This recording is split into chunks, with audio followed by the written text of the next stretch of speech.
Pemain baru NBA angkatan 2023 memiliki talenta-talenta emas yang bisa menguasai panggung NBA masa depan.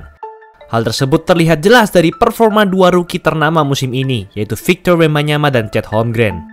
Selain mereka, masih ada juga rookie-rookie lain yang gak kalah menarik seperti Brandon Miller, Derek Lively II, Ausar Thompson, hingga Brandin Podziemski. Namun di balik mereka semua, ada satu rookie yang mulai menarik perhatian dan tampil serius di NBA. Dulunya dia bukan siapa-siapa dibandingkan prospek lainnya, tetapi sekarang ia malah menjadi salah satu pemain kunci Miami Heat dan sepertinya ia sangat mungkin akan mendominasi NBA. Siapakah dia? Dan apa yang membuatnya spesial dan mampu mendominasi NBA pada musim pertamanya ini? Sebelum lanjut, jangan lupa like dan subscribe ya. Simak ulasan berikut ini.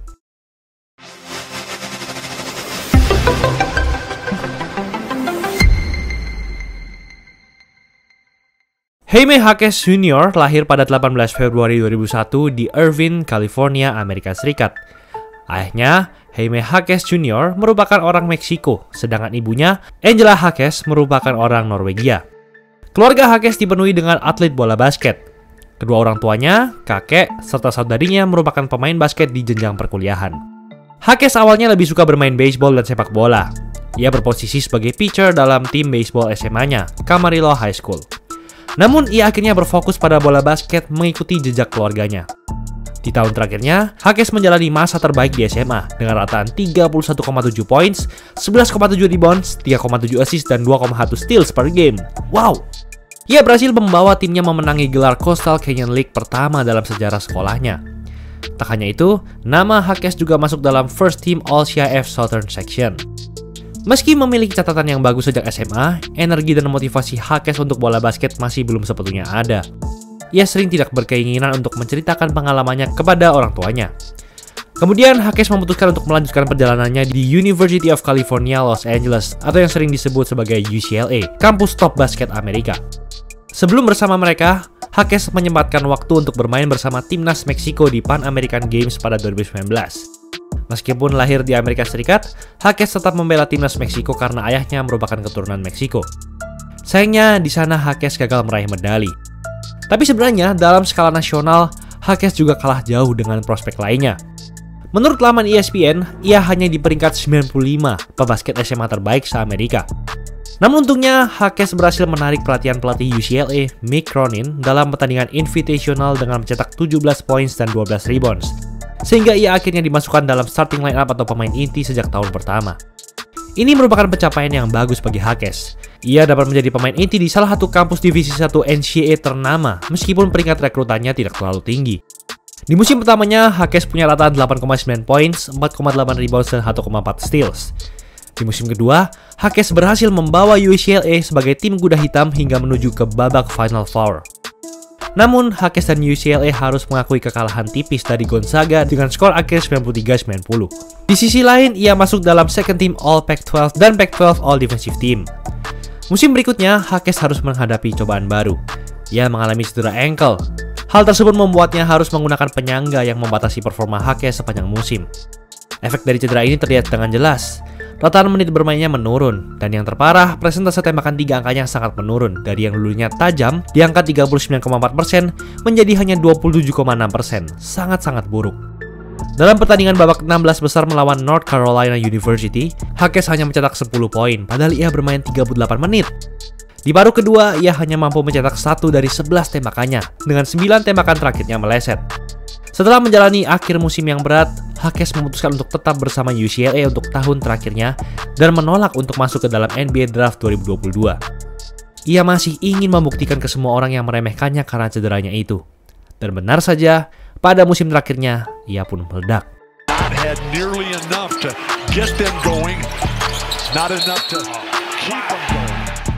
Lost the last game. Another steal. Jaime Jaquez and the flush. The normal backup centers dealing with a groin issue as Jaquez.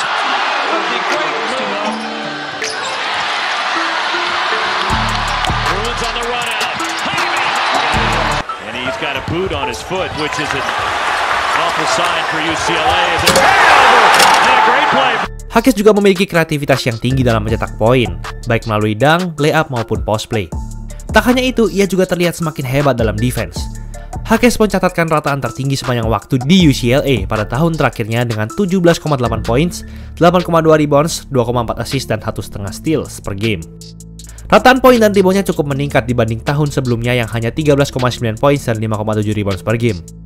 Hakes juga berhasil membawa pulang penghargaan Pac-12 Player of the Year dan Lute Olson Award sebagai pebasket kuliah paling hebat pada tahun 2023. Sayangnya, Hakes tak bisa membawa UCLA lebih dalam di babak playoff. Mereka dikalahkan lagi oleh Gonzaga dengan skor akhir 79-76, kali ini di babak 16 besar. Setelah 4 tahun bersama UCLA, Hakes akhirnya mengikuti NBA Draft Tour 23 dan Miami Heat akhirnya memilih Hakes di urutan pick ke-18. Biasanya, media-media jarang berfokus kepada pemain yang terpilih setelah urutan 10 di NBA Draft. Baik dari mereka yang mengira bahwa pemain-pemain tersebut akan sulit untuk bersinar di panggung NBA. Namun hal itu tak berlaku bagi Jaime Hakes. Heat sebenarnya mengambil keputusan yang beresiko dalam memilih Hakes. Saat ini, tim-tim NBA lebih sering memilih pemain yang masih di tahun pertama kuliah. Dan kita tahu, Hakes merupakan seorang senior yang telah bermain 4 tahun di kuliah.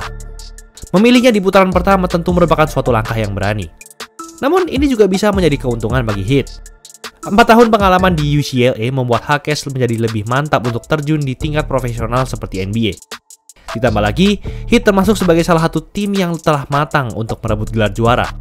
Dengan perginya pemain-pemain kunci yang membawa mereka menuju ke NBA Finals musim lalu, Heat tentu membutuhkan pengganti yang sudah berpengalaman dan siap untuk berkompetisi level tertinggi. Meski begitu, Hakes juga harus tetap berjuang semaksimal mungkin untuk mendapatkan waktu bermain. Benar saja, di 7 pertandingan pertamanya di musim reguler, ia tidak pernah mencatatkan lebih dari 10 poin, dan hanya sekali saja dimainkan lebih dari 20 menit. Semua orang terfokus kepada Wembanyama dan Holmgren, atau mungkin Podziemski yang ada di tim hebat Warriors, atau bahkan Scoot Henderson yang sekarang dikatai bust. Beruntungnya, Jimmy Butler, bintang Miami Heat yang posisinya sama dengan Hakes, mengalami cedera, sehingga Hakes harus menggantikannya. Hakes pun memanfaatkan hal ini, hingga ia melakukan ini. 4 points. Hakes with a quick sit dribble, got to the rim. His primary defender was already stuck in the paint because of the penetration. Hampton kicks it out to Hakes Jr. Great show and go and got it. Lowry touching the paint. Hakes ready to check in for Spoelstra. Hakes with a nice catch. Inside against Harris. Ia mencetak 31 poin, tertinggi dalam karirnya, dan membawa Heat menang saat pertandingan Natal. Hakes juga dapat mencari cara untuk mencetak poin meskipun dijaga ketat oleh beberapa pemain Sixers. Offense dari Hakes juga sangat efektif. 11 dari 15 tembakan yang ia ambil berhasil masuk.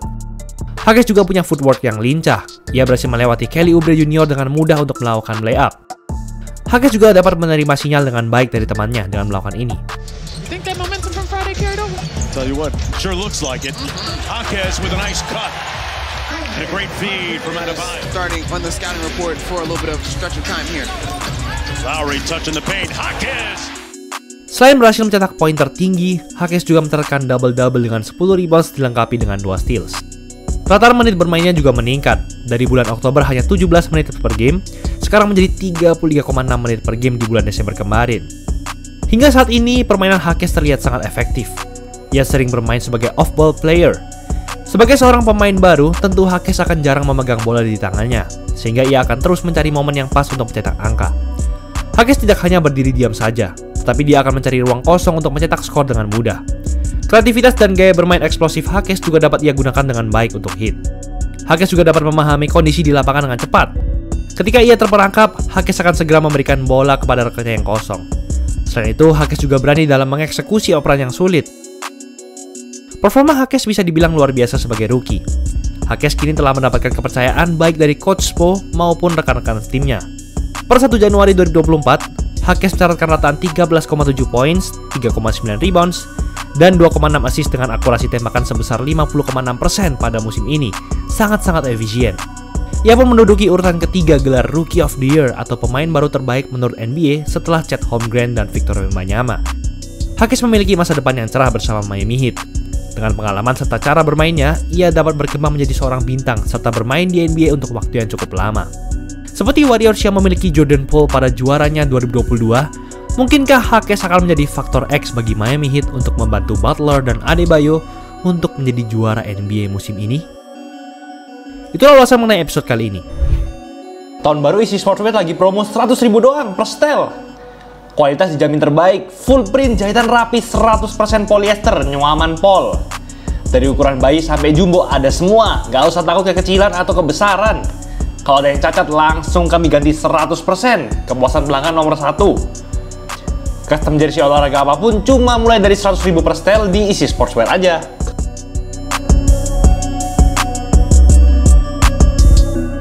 Jangan lupa like, komen, dan subscribe agar channel ini bisa berkembang dan menghasilkan video menarik lainnya. Thanks for watching, I'll see you in the next video.